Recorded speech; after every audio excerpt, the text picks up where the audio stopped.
औज़ु बिल्लाहि मिनश्शैतानिर्रजीम। बिस्मिल्लाहिर्रहमानिर्रहीम। इज़ा जाअ नस्रुल्लाहि वल फ़त् व रअयतन-नास यदख़ुलूना फ़ी दीनिल्लाहि अफ़वाजा फसब्बिह बिहम्दि रब्बिका वस्तग़फिरहु इन्नहु कान तव्वाबा। सदक़ल्लाहुल अज़ीम। Bismillahirrahmanirrahim. Welcome to all participants. One day seminar for foreign scholarship. Introduction. इस सेमिनार को सुपरवाइज़ किया है additional assistant commissioner of sub division ब्रिटनी अवैस खान साहब ने, लेकिन आज वो हिस्सा नहीं ले रहे क्योंकि 15 जुलाई को उसका ट्रांसफ़र हो गया। गाइडलाइंस आप लोगों को मैं दूंगा। मेरा इंट्रोडक्शन ये है। मेरा नाम मोहम्मद आसिफ़ है। मैंने 2016 में BSc और 2019 में MSc यानी 18 ईयर एजुकेशन सिविल इंजीनियरिंग में UAT पेशावर से किए हैं। 2020 में PhD में इनरोल हुआ हूँ south east university China Nanjing में स्कॉलरशिप पर। जिस स्कॉलरशिप पे मैं इनरोल हुआ हूँ उस पर भी बात करेंगे और दुनिया में मौजूद अदर स्कॉलरशिप्स की रिक्वायरमेंट पर भी बात करेंगे इस सेमिनार में। Road map of seminar. इस सेमिनार में हम सेमिनार के ऑब्जेक्टिव्स, किन लोगों ने हमारे साथ ताउन किया है, dedication. Third, why higher study on scholarship is necessary, how to get guidelines and help for scholarship, why I selected Chinese scholarship not European scholarship, what is GRE, IELTS and TOEFL, advantage of European country scholarship or Chinese scholarship, best websites to search scholarships, how to start effective searching for scholarship, age for scholarship, types of scholarships in China, how many universities you can apply in China, monthly stipend and saving, advantage and disadvantage of study in China, BS 16 year education is most important to study abroad. तमाम participant जो यहाँ मौजूद हैं उनसे ये request है कि pen और रजिस्टर अपने साथ रखें। जो भी क्वेश्चन आपके जहन में आए at the end of the session वो क्वेश्चन आप कर सकते हैं। जो स्टूडेंट इस वीडियो को ऑनलाइन देख रहे हैं यानी फेसबुक पे या यूट्यूब पे, वो भी इस तरह ही कर लें। अपने साथ पेन और रजिस्टर रखकर क्वेश्चंस को नोट करें और कमेंट सेक्शन में आप अपना क्वेश्चन कर सकते हैं, मैं आंसर दूंगा। सेमिनार के ऑब्जेक्टिव्स ये हैं कि ज़्यादातर टैलेंटेड स्टूडेंट BS यानी 16 ईयर एजुकेशन के बाद अपना तालीम जारी रखना चाहते हैं, लेकिन घर के हालात उनको जॉब करने पर मजबूर करती है और वो अपना ख्वाब पूरा नहीं कर सकते। तो उन स्टूडेंट्स के लिए हमने ये सेमिनार अरेंज किया है कि वो free of cost quality education हासिल करें और लोगों में हम ये अवेयरनेस पैदा कर रहे हैं कि बाहर मुल्क स्कॉलरशिप कैसे हासिल की जाती है। सो इसलिए आज हम कवर करेंगे कि कौन से websites, Google website, YouTube channel, Facebook group आजकल स्कॉलरशिप की इंफॉर्मेशन शेयर करने में एक्टिव है। आपको कब और कैसे अप्लाई करनी चाहिए फ़ॉरेन स्कॉलरशिप पर, हायर स्टडीज़ दुनिया के मुख्तलिफ़ कंट्रीज़ में करने के लिए रिक्वायरमेंट्स क्या है और ऐसे कौन से ट्रिक्स और टिप्स है स्कॉलरशिप को वक्त पर हासिल करने के, और स्कॉलरशिप में सिलेक्शन के चांसेस कितने होते हैं। तो ये हमारा आज ऑब्जेक्टिव है सेमिनार की। ओके, इसके बाद फ़र्स्ट ऑफ़ ऑल मैं मोहम्मद अवैस खान साहब जो कि additional assistant commissioner of sub division ब्रिटनी है, उनका शुक्रिया अदा करता हूँ कि उन्होंने ये आइडिया पेश किया कि लकी मरवत के स्टूडेंट्स बहुत ही महरूमी का शिकार हैं और उनको आप ये आगाही सेमिनार दे दें। और इसके बाद हमने ये आइडिया डिस्ट्रिक्ट का जो एडमिनिस्ट्रेशन है और पाक आर्मी उनके सामने पेश किया, तो उन्होंने हमें भरपूर सिक्योरिटी और दूसरे सपोर्ट की यकीन दहानी कराई। तो मैं इन सब का शुक्रगुज़ार हूँ और आज मैं कोशिश करूँगा कि इस आइडिया को आप लोगों के सामने पेश करूं। मैं दावा करता हूं कि ये सेमिनार पाकिस्तान की तारीख़ का बेस्ट सेमिनार होगा, क्योंकि ऐसे सेमिनार ज़िली सतह पर अरेंज होते हैं बट वो पेड होते हैं। वो पेशावर, इस्लामाबाद के IFI होटल्स में होते हैं। ये फ्री ऑफ कास्ट ज़िली सतह पर है और लक्की मरवत जैसे बैकवर्ड एरिया में। डियर, BS 16 ईयर FEC के बाद इंसान का माइंड बिल्कुल इस तरह होता है जिस तरह एक गीली मिट्टी। उस गीली मिट्टी को अगर अच्छा फ्रेम मिल गया और एक अच्छा ब्रिक इससे बन गया और फिर इसको अच्छी जगह पे लगा दिया गया तो इससे एक अजीम बिल्डिंग और इसकी वैल्यू बढ़ती है। सेम लाइक मौजूदा वक्त में अभी इस वक्त हम आप लोगों को एक अच्छा अपॉर्चुनिटीज़, एक अच्छा फ्रेम पेश कर रहे हैं और कोशिश कर रहे हैं कि आपका माइंड इस फ्रेम में रख दे। बाकी इस पर आपने काम बाद में ख़ुद करना है और इससे एक अच्छा बिल्डिंग आप लोगों ने कंस्ट्रक्ट करना है। हाल में प्रेजेंट में इंसान अपना फ्यूचर चेंज नहीं कर सकता, लेकिन वो कुछ ऐसे आदत अपना सकता है जो उनका फ्यूचर चेंज कर सकता है। Why higher studies on scholarship is necessary? Dear, इसके दो वजूहात हैं। फ़र्स्ट ऑफ़ ऑल 80 और 70 की दहाई में जब चाइना में बहुत ज़्यादा गुर्बत थी, चाइनीज़ लोग भूख से मर रहे थे। इवन पाकिस्तान ने उनको हेल्प दिया है अबाउट आयूब खान के दौर में। तो उन्होंने ऐसी पॉलिसी बनाई कि उन्होंने अपने स्टूडेंट्स को बाहर वेस्टर्न कंट्रीज़ को भेजा ताकि वहाँ से वो हायर एजुकेशन और रिसर्च वगैरह सीख कर आ जाए। इस शर्त पे उन्होंने भेजा था वापस आ जाए और मुल्क की तरक्की में काम करे, रिसर्च वर्क पे काम करे, नई चीज़ें बनाए। तो वही हुआ कि जब वो लोग 1978 को वापस पहुँचे तो 1978 के बाद उसका तकदीर बदल गया। इसके बाद डियर, मैं चाइना में तकरीबन हर एज और हर फील्ड के लोगों से मिला हूँ। क्लास 6 से लेकर PhD तक के स्टूडेंट से जब मैं पूछता हूँ कि what do you know about Pakistan, तो उन्होंने मुझे सिर्फ एक जवाब दिया है, पाक चाइना फ्रेंडशिप। आई थिंक ये चीज़ उनके बुक्स में है, क्योंकि सब लोग का यही एक आंसर मुझे मिलता है। ठीक है, तो क्वेश्चन यहाँ पर ये अराइज होता है कि ये डेवलप्ड कंट्रीज़, आपने सुना होगा फ़लाँ कंट्री हमारे मुल्क की तरफ देख रहे हैं, हमारे मुल्क के साथ ताल्लुकात बना रहे हैं, तो ये क्यों कर रहे हैं? वो पाकिस्तान में उन्होंने क्या देखा है? पाकिस्तान तो एक डेवलप्ड कंट्री नहीं है। ये इस वजह से कि ये कंट्रीज़ जानते हैं, ये डेवलप्ड कंट्रीज़, कि डेवलपमेंट सिर्फ रिसर्च से आता है और उन्होंने रिसर्च के तमाम इक्विपमेंट्स पैदा किए हैं, तमाम सहूलियात उन्होंने पैदा किए हैं। अब उनको ऐसी जगह की तलाश है कि वहाँ पर रिसर्च हो सके। तो पाकिस्तान में बहुत ज़्यादा गैप है रिसर्च करने के लिए। वाटर ट्रीटमेंट पे काम, टेक्नोलॉजी पे काम, हर चीज़ पे काम बाकी है, अभी तक कुछ भी नहीं हुआ है पाकिस्तान में। इट मीन्स कि पाकिस्तान का फ्यूचर बहुत ही रोशन है, बहुत ही ब्राइट है, लेकिन उसके लिए ज़रूरत यह है कि या तो चाइनीज़ या अदर कंट्रीज से एक्सपर्ट्स हम हायर करेंगे, वो यहाँ काम करेंगे। एक तो ये चीज़ है, और एक ये है कि हम चाइनीज़ की तरह 1970 की दिहाई में बाहर मुल्क चले जाए, वहाँ से स्किल्स सीखकर वापस आ जाए और यहाँ पर वही पॉलिसीज़, वही टेक्नोलॉजीज़, वही रिसर्च स्किल्स पाकिस्तान में यूज़ करें। तो ये पाकिस्तान की डेवलपमेंट में हाई रोल अदा करेगी और ये एक मेन रीज़न है कि हायर स्टडीज़ ज़रूरी है और इसके लिए आप और मैंने कुर्बानी देनी होगी।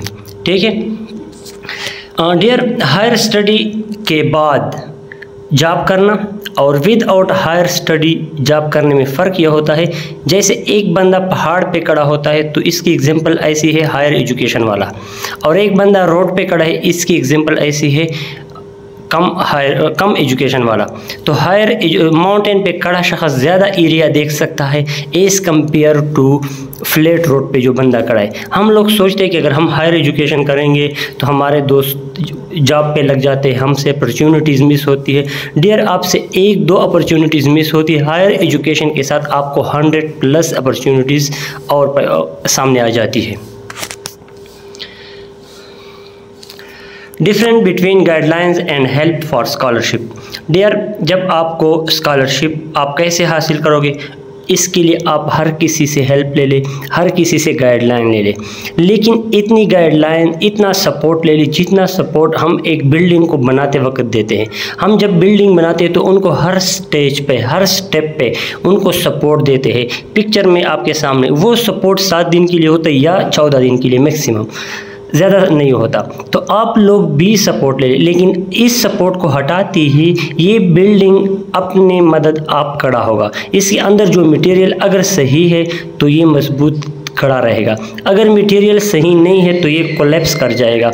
तो सेम लाइक आप लोग भी हर किसी से हेल्प ले ले, सपोर्ट ले ले, लेकिन एक चीज़ याद रखें कि किसी की सपोर्ट, किसी की हेल्प पर ज़िंदगी ना गुजारे। जिस टाइम मैं अप्लाई कर रहा था स्कॉलरशिप के लिए, उस वक्त मुझे सिर्फ एक वेबसाइट का पता था, करियर हेल्प डेस्क का, और उस एक वेबसाइट से मैंने इतना कुछ सीखा कि मैं सोशल मीडिया पे लोगों को लेक्चर्स देता हूँ, ऑफलाइन भी ऑनलाइन भी। और आज लोगों की ये खुशकिस्मती है कि आज आपको मैं कई स्कॉलरशिप वेबसाइट्स बताने वाला हूँ।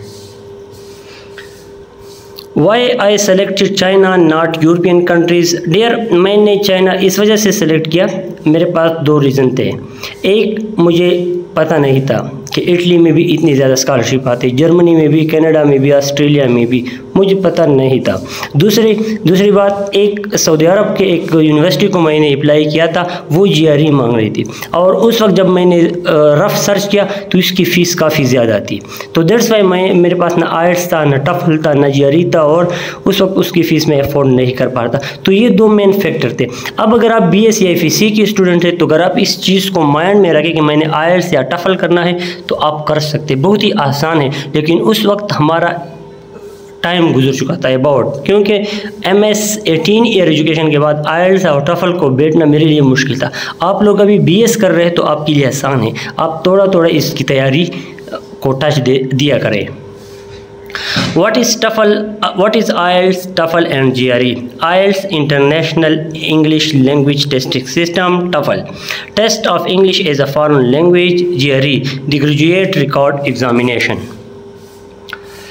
IELTS international English language testing system, dear, ये तकरीबन IELTS 140 कंट्रीज़ में इस्तेमाल होता है, 11,500 ऑर्गेनाइजेशन में एक्सेप्टेबल है। अब इस डिजिट से आप अंदाज़ा लगाए कि IELTS स्कॉलरशिप्स अचीवमेंट में कितना रोल अदा कर रही है। विदाउट IELTS आपको स्कॉलरशिप मिल सकती है, मैं विदाउट IELTS पढ़ रहा हूँ, लेकिन ये आपकी सिलेक्शन के चांसेस बढ़ाती है। Australia, Canada, New Zealand, United Kingdom warmly welcome you when you apply with IELTS test. इस टेस्ट को पास करने के लिए आपने 2 और 45 मिनट में लिसनिंग, रीडिंग, राइटिंग और स्पीकिंग में टेस्ट देना होगा। डियर, IELTS के 2 अक़साम हैं, IELTS academic, IELTS general training. IELTS academic education purpose के लिए होता है, हायर एजुकेशन के लिए। IELTS जनरल ट्रेनिंग ये होता है जब आप जॉब की सिलसिले में यूरोपियन कंट्रीज़ जाते हैं या अदर कंट्रीज़ में आप जॉब के लिए जाते हो तो वो IELTS की डिमांड करती है, तो वो IELTS होता है जनरल ट्रेनिंग वाला।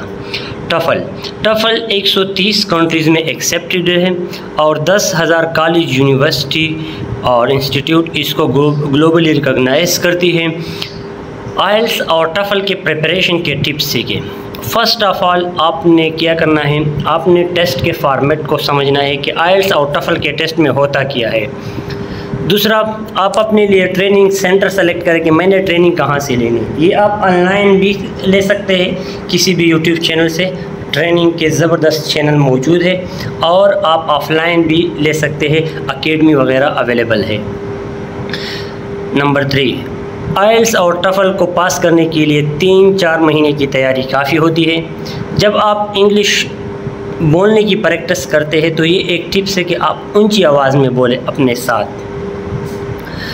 गूगल पे जो ऑनलाइन प्रैक्टिस टेस्ट अवेलेबल होता है उसमें हिस्सा ले लें, उसको बार बार करते रहें। ऑडियो को सुने, ऑडियो सुनने के लिए पॉडकास्ट यूज़ करें। रोज़ाना की बुनियाद पर अखबार पढ़ें, स्टोरी बुक पढ़े, आर्टिकल पढ़े, लेकिन यकीनन आप कुछ ना कुछ पढ़ते हो, ये चीज़ यकीनी बनाए, ठीक है। लिसनिंग के लिए you can use podcast. TOEFL IELTS का टेस्ट पैटर्न क्या होता है, डियर, इसमें रीडिंग, राइटिंग, लिसनिंग और स्पीकिंग में आपने टेस्ट देना होता है। रीडिंग में आपको 3 पैराग्राफ दिए जाते हैं जिस पे 40 क्वेश्चन होते हैं, उन क्वेश्चन के आपने आंसर देने होते हैं। आपने उनको रीड करना होता है, उनको समझना होता है, फिर उसके बाद क्वेश्चन को रीड करना होता है, फिर क्वेश्चन को समझना होता है, फिर उसके आंसर देने होते हैं, शॉर्ट आंसर होते हैं। राइटिंग, आपके सामने 2 पिक्चर रखे जाते हैं, उस पर अपनी कहानी लिखनी होती है। तो आप जब कहानी लिखते हो तो इसमें स्पेलिंग और ग्रामर सब कुछ चेक किया जाता है। लिसनिंग, आपसे क्वेश्चन किया जाता है, लेकिन क्वेश्चन आपको माइक पे या लाउड स्पीकर पे लगाया जाता है, फिर आप उसको सुनते हैं और फिर आप उसका आंसर देते हैं। स्पीकिंग, जनरल इंट्रोडक्शन होता है 15 मिनट तक, ये आपको रिलैक्स करने के लिए करते हैं। आपका फेवरेट कलर क्या है, आपका फेवरेट डिश क्या है, आप खाने में क्या खाते हो, आप कौन सी चीज़ें देखते हो, ये चीज़ें होती है। ये 2 साल तक होती है। आपने आईएलटीएस और टफल पास किया तो ये 2 ईयर तक वैलिड होता है। इसके बैंड होते हैं, मार्किंग इसमें बैंड में होती है। आपका मार्क्स 1 बैंड हो, 2 बैंड हो या 3 बैंड हो, इस तरह मार्किंग होती है 1 to 9। 6 के बाद जो बैंड होते हैं 6, 6.5, 7, ये बाहर मुल्क स्कॉलरशिप के लिए बहुत ही ज़बरदस्त बैंड है। 4 तक हो तो ये जॉब के लिए होते हैं, जॉब के लिए जो कंपनी मांगते हैं तो वो 4 बैंड तक हो तो काफ़ी है। टेस्ट सेंटर, दुनिया में 1100 सेंटर में एट अ टाइम टेस्ट होता है। पाकिस्तान में पेशावर, इस्लामाबाद, लाहौर, कराची, फैसलाबाद में होता है। ये महीने में 4 मरतबा होता है, बाकी दुनिया में, पाकिस्तान में महीने में 2 मरतबा होता है। GRE, the graduate record examination. GRE same like NTS GAT test का होता है। जिस तरह आप MPhil एडमिशन के लिए NTS गेट आपने देना होता है पाकिस्तान में, सेम लाइक कुछ यूनिवर्सिटीज़ में आपने एडमिशन के लिए GRE का टेस्ट देना होता है। GRE टेस्ट आप मास्टर एडमिशन के लिए देते हो, ठीक है। मास्टर एडमिशन के लिए रिक्वायर्ड है। इसमें quantitative, verbal and analytic writing assessment के क्वेश्चन होते हैं, same like NTS GAT test का होता है। ये इंग्लिश चेक करने का टेस्ट नहीं है। Advantages of European country scholarship और China government scholarship. European country scholarship का चाइना गवर्नमेंट स्कॉलरशिप के ऊपर क्या एडवांटेज है? देयर यूरोपियन कंट्रीज़ में आपको सिटीज़नशिप मिलता है। ज़्यादातर कंट्रीज़ जो अदर कंट्रीज़ है चाइना के अलावा, वो ज़्यादा स्कॉलरशिप देते हैं। यूरोपियन कंट्री में आप पार्ट टाइम जॉब कर सकते हैं। स्कॉलरशिप का जो अमाउंट होता है वो चाइना स्कॉलरशिप से आलमोस्ट ज़्यादा होता है, लेकिन इसके मुकाबले में फिर चाइना में स्कॉलरशिप ज़्यादा होते हैं। यूरोपियन कंट्रीज़ में अमाउंट ऑफ स्कॉलरशिप रुपीज़ वो ज़्यादा होते हैं, जबकि चाइना में नंबर ऑफ़ स्कॉलरशिप ज़्यादा होते हैं। तो चाइना में सिलेक्शन की फिर चांसेस ज़्यादा होते हैं। सबसे बड़ी मुश्किल जो यूरोपियन कंट्रीज़ में बंदे को पेश आती है वो आईएलटीएस और टफल है कि हमारे लोगों के पास ये चीज़ नहीं होती, हम लोग इस चीज़ पे काम ज़्यादातर नहीं करते, और ये सबसे बड़ी रुकावट है यूरोपियन कंट्रीज़ की स्कॉलरशिप हासिल करने में। लेकिन अगर आप आईएलटीएस और टफल पे थोड़ा काम करें तो आपको आराम से सिटीज़नशिप मिलता है। Best websites for searching scholarship. Google पर जो बेस्ट वेबसाइट है स्कॉलरशिप सर्चिंग के लिए वो स्कॉलरशिप 365 है, scholarship corner, career help desk, CSE scholarship guide. Facebook पे पाकिस्तान स्कॉलरशिप लीग जो कि अदर कंट्रीज़ के लिए, मुख्तलिफ़ कंट्रीज़ के लिए स्कॉलरशिप के एडवर्टाइजमेंट शेयर करते हैं। एजुकेशन पॉइंट में आपको चाइना गवर्नमेंट स्कॉलरशिप के इसका वो मिलेंगे इंफॉर्मेशन। यूट्यूब पे आप करियर हेल्प डेस्क को फॉलो कर सकते हैं अदर कंट्री स्कॉलरशिप के लिए। एजुकेशन पॉइंट पर आप CSE स्कॉलरशिप के लिए, यानी चाइना में जितने भी स्कॉलरशिप आते हैं इसके लिए आप एजुकेशन पॉइंट को फॉलो कर सकते हैं। ये एक्टिव ग्रुप्स है, इसके अलावा और भी आपको मिल सकते हैं सर्चिंग पर। गूगल पर जो वेबसाइट है वो आपके सामने है, मैंने नाम लिखे थे ऊपर, ये मैंने सर्च करके उनके स्क्रीनशॉट आपके सामने रखे हैं। Scholarship 365, scholarship corner, CSE scholarship guide और करियर हेल्प डेस्क। फेसबुक पे जो है वो है education point, Pakistan scholarship league, Pakistan scholarship, Italy, Australia, मुख्तलिफ़ किस्म के वो, इसकी एडमिन काफ़ी ज़्यादा है। एजुकेशन पॉइंट इस पे चाइना स्कॉलरशिप के सिर्फ ज़्यादातर चाइना स्कॉलरशिप के वेबसाइट वो आते हैं एडवर्टाइजमेंट। यूट्यूब पे चाइना स्कॉलरशिप के लिए एक बार फिर आप एजुकेशन पॉइंट फॉलो कर सकते हैं। अदर कंट्रीज़ के लिए स्पेशली मैक्स स्कॉलरशिप जापान, जिसके लिए आईएलटीएस की भी ज़रूरत नहीं है, उसके लिए आप करियर हेल्प डेस्क को फॉलो कर सकते हैं। स्कॉलरशिप सर्च करने के लिए टिप्स किया है। Effective searching for scholarship, how to start effective searching for scholarship. Dear, आपके पास एक पेन और रजिस्टर का होना ज़रूरी है। अब ये ना पूछे कि क्यों ज़रूरी है, इसका फ़ायदे का पता आपको तब चलेगा जब आप एक हफ़्ता इन टिप्स को यूज़ करें। स्कॉलरशिप के लिए जो डॉक्यूमेंट्स रिक्वायर्ड है वो एक पेज पर लिखे। टिप्स नंबर 2, जो डॉक्यूमेंट्स रिक्वायर्ड है वो सब एक पेज पर लिख ले और इस पर काम करना शुरू करें। उसको मुकम्मल करने पर काम शुरू करें। जो डॉक्यूमेंट्स आप कंप्लीट करते हो इसको टिक मार दे दें। अपने लिए वेबसाइट शॉर्टलिस्ट करें कि इन वेबसाइट्स को मैंने डेली बेसिस पर चेक करना है। हर वेबसाइट डेली बेसिस पे तकरीबन ज़्यादातर 1 या 2 यूनिवर्सिटीज़ की एडवर्टाइजमेंट शेयर करती है। तो अगर आप डेली बेसिस पर ये सर्च करते हो तो आपके लिए बर्डन नहीं होगा, और रोज़ाना के बेस पर 1 या 2 यूनिवर्सिटी की एडवर्टाइजमेंट देखना मुश्किल नहीं है, न ज़्यादा टाइम लेती है। चाइना स्कॉलरशिप सर्चिंग के लिए आप अक्टूबर से स्टार्ट ले सकते हैं। अभी से आप गाइडलाइन सीख ले। एडमिशन अक्टूबर से स्टार्ट होंगे, मार्च तक चलते हैं। अदर कंट्रीज़ के लिए आप अभी से स्टार्ट ले। आप दिन में कम से कम 2 घंटे इस चीज़ के लिए निकालें, ज़्यादा से ज़्यादा 4 घंटे। 4 घंटों से ज़्यादा टाइम ना दे और 2 घंटों से कम टाइम ना दे, तो it's more than enough. Time इतना कम नहीं है डियर स्टूडेंट जितना हम सोशल मीडिया पर वेस्ट करते हैं। सोशल मीडिया पर जितना टाइम हम वेस्ट करते उतना टाइम सिर्फ आप स्कॉलरशिप सर्चिंग के लिए दे दें। आप जुलाई 2024 में बाहर मुल्क में होंगे।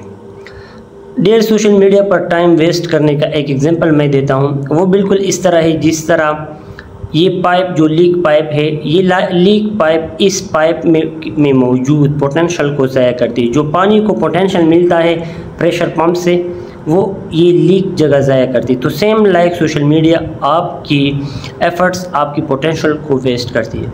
और जिस तरह इस पानी से यहाँ पर गैर ज़रूरी जड़ी बूटियाँ पैदा होती है, तो सेम लाइक आपके सोशल मीडिया पर ज़ाया एनर्जी से गैर ज़रूरी चीज़ें पैदा होती है। How to start effective searching. अच्छा, 7 नंबर, जब आप सर्चिंग कर रहे हैं, आपको एक यूनिवर्सिटी मिल गई, उसमें स्कॉलरशिप स्टार्ट हुई है, तो फर्स्ट ऑफ ऑल आपने करना है उसमें अपना डिपार्टमेंट दे के। आपका कंप्यूटर साइंस है, आपका फिज़िक्स है, आपका केमिस्ट्री है, आपके आर्ट्स कोई मजमून है, आपको अपना डिपार्टमेंट मिल गया। जब डिपार्टमेंट मिल गए तो रिक्वायरमेंट में चले जाए। आपके पास आईएलटीएस और टफल नहीं है तो वहाँ पे ये चीज़ देख ले। आईएलटीएस और टफल जीपीए इतना कोई भी यूनिवर्सिटी जीपीए शेयर नहीं करती। 1% यूनिवर्सिटी जीपीए का भी जिक्र करती है कभी कभी। तो फर्स्ट ऑफ ऑल रिक्वायरमेंट्स देखें। रिक्वायरमेंट्स आपकी पूरे हैं तो इसके बाद स्टाफ की तरफ चले जाए। टीचर्स को देखें। फ़िज़िक्स डिपार्टमेंट में मौजूद तमाम टीचर्स देखें। टीचर आपने ढूंढ लिए, फिर उसमें वो टीचर ढूंढे जिसका रिसर्च इंटरेस्ट आपके रिसर्च इंटरेस्ट से मैच कर रहा हो।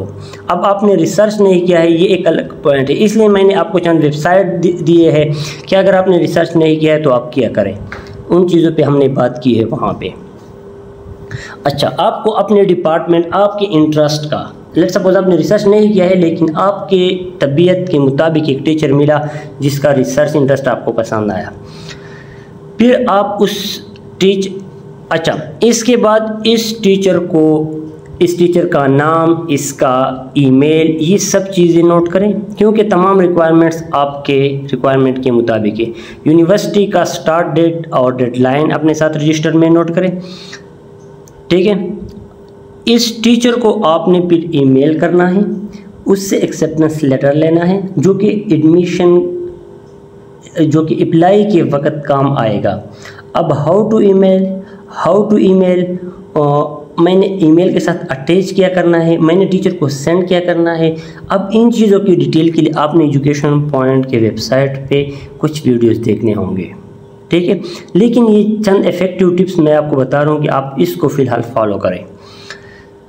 अब जब ये तमाम चीज़ें आपको मिल गई तब आप यूनिवर्सिटी का नाम, इसका डेडलाइन, इसका स्टार्ट डेट, इसके साथ और कुछ जो आपने करने हैं वो अपने साथ रजिस्टर में नोट करें। तो कल आप रजिस्टर ओपन करोगे तो आपके सामने सब कुछ एक ही पेज पर पड़ा होगा।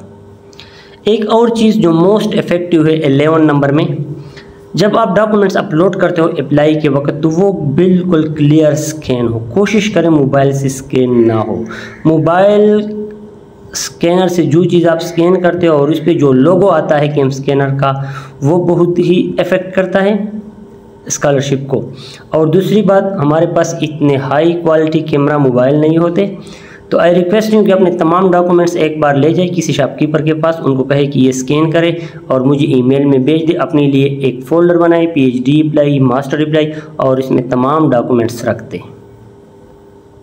डियर, अगर आपने मुकर्ररा वक़्त में एक काम करना है तो अपने लिए वो गोल्स बनाए कि मैंने ये आज ये काम करना है, मैंने कल वो करना है। देखें, गोल के बगैर, गोल की खंबे अगर ग्राउंड में नहीं है तो खिलाड़ी अगर सारा दिन बॉल को इधर उधर वो करेगा, उसको गोल का क्रेडिट नहीं मिलेगा। तो मुकर्ररा वक़्त में गोल हासिल करने के लिए आपके पास शेड्यूल होनी चाहिए।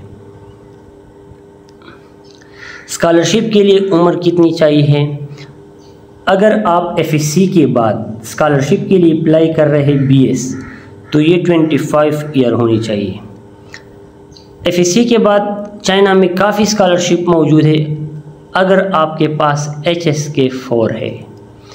लेट्स सपोज आपके पास FSC के वक़्त HSK4 नहीं है, तो आप कम से कम BS में चाइनीज़ लैंग्वेज सीखें। BS के बाद अगर आप, मेरे पास HSK4 नहीं है, मुझे चाइनीज़ लैंग्वेज सही नहीं आती, लेकिन अगर आपके पास चाइनीज़ लैंग्वेज का HSK4 है और आपको चाइनीज़ लैंग्वेज आती है, तो आप चाइना जाने से पहले लाखों कमा सकते हैं महाना, क्योंकि चाइना में काफ़ी अपॉर्चुनिटीज़ है, बट अनफॉर्चुनेटली कि हमें चाइनीज़ अभी फ़िलहाल नहीं आती सही। तो आप ये चीज़ सीख सकते हैं। डिटेल के लिए मैंने आपको वेबसाइट दी है, आप वहाँ पे जाके आपको मज़ीद बहुत कुछ मिल सकता है।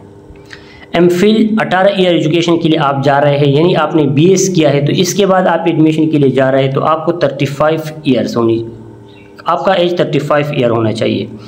PhD के लिए आपका एज 40 होनी चाहिए, मतलब आप PhD के लिए जा रहे हो। अब ये ना पूछे कि अगर मेरा उम्र 1 महीना ज़्यादा है, मेरा उम्र 2 दिन ज़्यादा है, कुछ नहीं चलता वहाँ पे। बस एक चीज़ उन्होंने कहा है वही है। रिक्वायरमेंट पे वो लोग कोई कंप्रोमाइज़ नहीं करते, जो चीज़ उन्होंने मांगा है बस वही होगा। Name of some scholarship in the world, दुनिया में मौजूद स्कॉलरशिप्स के नाम। इससे अलावा और भी है, लेकिन ये आपके स्टार्ट, आपको पुश के लिए, आपको स्टार्ट दिलाने के लिए ये सब कुछ चीज़ें मैंने यहाँ पे शॉर्ट लिस्ट की, अब वो किए है, फिल्टर किए। CSC चाइना, आई थिंक कि दुनिया में सबसे ज़्यादा स्कॉलरशिप CSC चाइना के होंगे। आंसू स्कॉलरशिप, ये भी चाइना के हैं। 1 और 2 पे तफसील में बात करते हैं, बाकी को सिर्फ टच देते हैं। एरास्मस स्कॉलरशिप अक्टूबर से स्टार्ट होती है, जनवरी में एंड होती है। आपको 47,000 यूरो 2 साल के लिए मिलते हैं, ख़ुद हिसाब लगाए। नंबर 4, मैक्स जापान स्कॉलरशिप, 1 अप्रैल से लेकर 11 अक्टूबर तक इसका टाइम होता है। इट मीन्स कि अभी स्टार्ट है। 2,88,000 आपको मास्टर के लिए मंथली देते हैं, 2,90,000 PhD के लिए आपको देते हैं। IELTS टफल की ज़रूरत नहीं है, ये एम्बेसी के थ्रू होता है, ख़ुद चेक करें। सिर्फ मैक्स स्कॉलरशिप लिख ले गूगल में, हज़ारों वीडियो, यूट्यूब में हज़ारों वीडियो आपको मिलेंगे, गूगल में भी आप सर्च कर सकते हैं, कैरियर हेल्प डेस्क पे जा सकते हैं। Full bright scholarship, max Japan पे एजुकेशन पॉइंट में हमने एक लेटेस्ट वीडियो अपलोड की है तकरीबन 1 महीना पहले। Fulbright scholarship USA, January to April. Chevening scholarship UK government international scholarship 2 अगस्त से स्टार्ट होगी। स्टिपेंडियम हंगोरिकम स्कॉलरशिप अक्टूबर नवंबर में स्टार्ट होती है, ये HSC इसका अनाउंसमेंट करती है। IELTS टफल की ज़रूरत नहीं है। इसके अलावा ये कुछ नेम थे जो कि मशहूर स्कॉलरशिप्स के नेम हैं।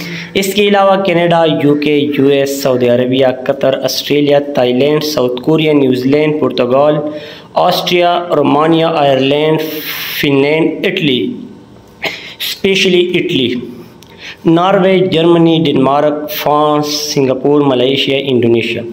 इन कंट्रीज़ में बहुत सी यूनिवर्सिटीज़ इंडिविजुअली स्कॉलरशिप्स ऑफ़र करती है। ये तो कुछ नेम्स है जो कि गवर्नमेंट लेवल पे होते हैं या एक स्पेशल ऑर्गेनाइजेशन के थ्रू होते हैं। ये जो 8 नंबर में जितने कंट्रीज़ मैंने बता दी, इनमें मौजूद यूनिवर्सिटीज़ ख़ुद इनफरादी तौर पे स्कॉलरशिप्स ऑफ़र करती है time to time.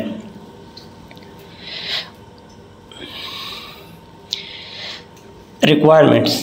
Dear student, दुनिया के तमाम यूनिवर्सिटीज़ के लिए सेम रिक्वायरमेंट्स होती है। The only different is IELTS, TOEFL, GRE. बाकी तमाम रिक्वायरमेंट्स सब यूनिवर्सिटीज़ के सेम होते हैं। पासपोर्ट, आपके पास पासपोर्ट हो। Highest degree certificate, highest degree certificate आपके पास डिग्री हो। अगर आप 7 सेमेस्टर में हो और आप अप्लाई कर रहे हो और आपको पता है कि ये अप्लाई का प्रोसेस ख़त्म होती है, मेरी डिग्री आ सकती है, तो आप होप सर्टिफिकेट पे अप्लाई कर सकते हैं। ट्रांसक्रिप्ट ऑफ हाईएस्ट एजुकेशन, आपने जो एजुकेशन किया है उसका ट्रांसक्रिप्ट होनी चाहिए। मैंने इनके साथ ब्रैकेट में लिखा है नोटराइज्ड कापी। नोटराइज्ड का क्या मतलब है? आपके डिस्ट्रिक्ट में मौजूद कोर्ट कचहरी में जाए, वहाँ पे कोर्ट के बाहर रिटायर्ड अबाउट वकील हजरात बैठे होते हैं, तो वो आपके लिए डॉक्यूमेंट्स नोटराइज करते हैं। याद रखें, फोटोस्टेट कापी आपने नोटराइज करनी है। पेशावर में पीडीए में ये वाटसन का जो माल है उसके साथ लोग बैठे होते हैं, वो नोटराइजेशन करते हैं, 100-200 लेते हैं। 5. Personal statement. What is personal statement? What is personal statement का जवाब आपको इन वेबसाइट्स पे मिलेगा जो मैंने आपको बता दिया। एजुकेशन पॉइंट पे मैंने ख़ुद वीडियोस बनाए हैं। अगर आप मेरी वीडियोस देखने चाहते हैं तो आपने एजुकेशन पॉइंट पे दे जाना है। अगर आपने दूसरे स्कॉलर्स की वीडियोस देखने हैं तो अदर वेबसाइट्स भी मैंने आपको बताए हैं। स्टडी प्लान और रिसर्च प्रपोजल, 800 वर्ड से इंग्लिश में कम ना हो। स्टडी प्लान और रिसर्च प्रपोजल एक चीज़ है। How to make research proposal, आपके पास रिसर्च नहीं है फिर भी आप रिसर्च प्रपोजल कैसे बनाओगे? You can visit education point, career help desk, other websites I recommend you. 2 recommendation letter क्या होते हैं? 2 रिकमेंडेशन लेटर जिस यूनिवर्सिटी में आप पढ़ रहे हैं वहाँ के 2 एसोसिएट प्रोफेसर आपको ये देंगे। तकरीबन तमाम यूनिवर्सिटी के लिए 2 रिकमेंडेशन लेटर चाहिए। मे बी 1 या 2 यूनिवर्सिटी 3 रिकमेंडेशन लेटर आपसे मांगे, लेकिन ज़्यादातर 2 रिकमेंडेशन लेटर काम करते हैं। CV, how to make effective CV, websites आपके सामने हैं। ओरिजिनल फ़िज़िकल एग्ज़ामिनेशन फॉर्म, बाहर मुल्क के लिए जो आपने फ़िज़िकल फ़िटनेस सर्टिफिकेट बनाना होता है, बहुत ही सिंपल चीज़ है, बहुत ही सिंपल चीज़ है। गूगल पे लिख ले फॉरेन फ़िज़िकल एग्ज़ामिनेशन सर्टिफिकेट, तो आपके पास फॉर्म आ जाएगा। उस फॉर्म को किसी भी हॉस्पिटल में ले जाए, DHQ में, वहाँ पे डॉक्टर को दिखाए। डॉक्टर आपको बताएगा कि फ़लाँ टेस्ट करके आ जाए। वो टेस्ट करने के बाद वो आपके लिए स्टैंप लगा देगा आराम से, कोई मसला नहीं हो, कोई सिफारिश किसी भी चीज़ की ज़रूरत नहीं है।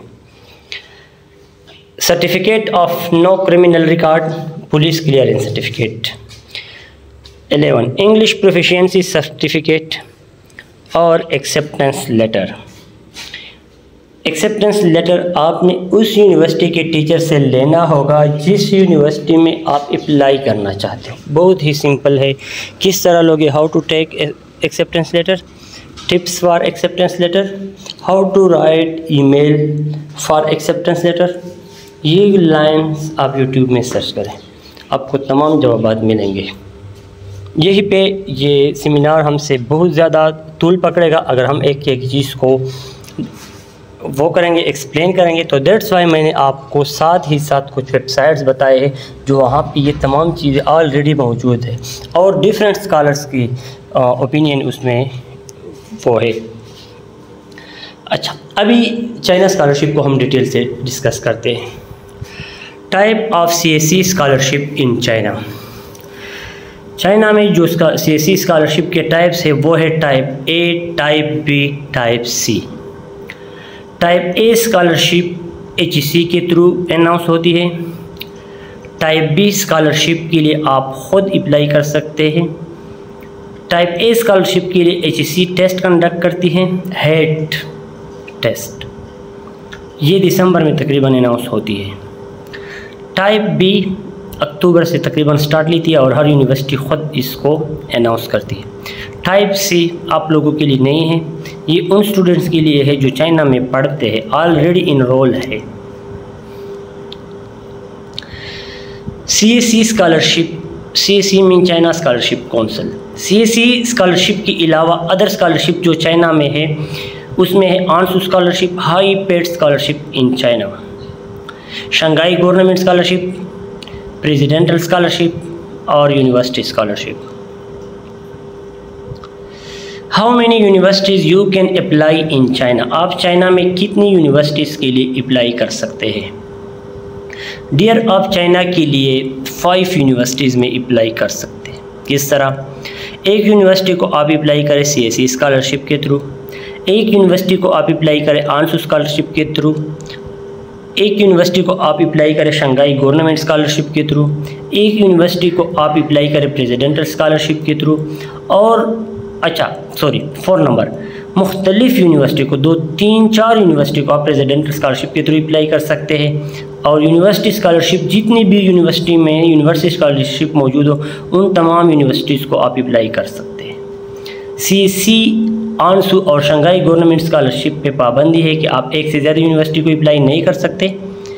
प्रेसिडेंटल और यूनिवर्सिटी स्कॉलरशिप जिस यूनिवर्सिटी में आपको मिल रही है डायरेक्ट अप्लाई करें। मंथली स्टिपेंड कितना होता है और सेविंग कितनी होती है स्कॉलरशिप में? डियर, आंसू स्कॉलरशिप में 3500 to 4000 RMB मास्टर स्टूडेंट को देते हैं और 7000 RMB PhD स्टूडेंट को देते हैं। अब कितना सेविंग होता है? आराम से 3500 RMB अगर आपको मिल रहा है तो आप 2500 आराम से बचा सकते हैं। ठीक है, अगर आपको 7000 RMB मिल रहा है तो आप 6000 तक आराम से बचा सकते हैं। ठीक है, CSE स्कॉलरशिप 3000 मास्टर स्टूडेंट को मिलते हैं, 3500 PhD स्टूडेंट को मिलते हैं। अगर आपको 3000 मास्टर के लिए मिल रहे हैं तो आप 1500 2000 कन्फर्म बचा सकते हैं। बहुत ही आला फूड, आला ड्रेसिंग, आला शूज़, इन सब को मतलब मंथली बेसिस पे ख़रीदने के बाद ही आप 2000 और 1500 तक आराम से बचा सकते हैं। सेम लाइक 3500 PhD में। अगर आप चाहते हो कि आप फैमिली के साथ बाहर रहे तो आपको 3500 RMB की जगह 4500 RMB मिलेंगे और बाहर घर का ख़र्चा मैक्सिमम 1500 to 1700 RMB आता है। फिर भी आप 3000 आराम से बचा सकते हैं अगर आप बाहर रह रहे हैं। प्रेसिडेंटल स्कॉलरशिप, प्रेसिडेंटल स्कॉलरशिप के लिए 1700 RMB आपको मिलते हैं। शंघाई गवर्नमेंट स्कॉलरशिप 3000 MS वालों के लिए और 3500 PhD वालों के लिए। प्रेसिडेंटल स्कॉलरशिप में 1700 RMB आपको मिलते हैं मास्टर के लिए। ठीक है, और इससे थोड़े ज़्यादा PhD वालों के लिए 2000। लेकिन प्रेसिडेंटल स्कॉलरशिप आप PhD में ना लें, मास्टर में ज़रूर ले लें, क्योंकि अगर आप मास्टर चाइना से करते हो, खैर है पैसे कम होंगे आपके साथ मास्टर में, आपकी गुजारा नहीं, आपका ज़बरदस्त टाइम गुजरेगा। लेकिन मास्टर के बाद PhD आपके चॉइस कंट्री पे होगा, तो आप मास्टर में पैसों पे इतना तवज्जो ना दें। आप मास्टर में इस चीज़ पे तवज्जो दें कि मेरा PhD अच्छे कंट्री से हो, मेरा PhD अच्छे स्कॉलरशिप पे हो, ज़्यादा अमाउंट वाले पे हो। सिल्क रोड स्कॉलरशिप में यूनिवर्सिटी स्कॉलरशिप में 2500 मास्टर के लिए और 3500 PhD वालों को मिलते हैं। सिल्क रोड स्कॉलरशिप में 3000 मास्टर वालों के लिए और 3500 PhD वालों के लिए मिलते हैं। Advantages and disadvantages of scholarship of study in China.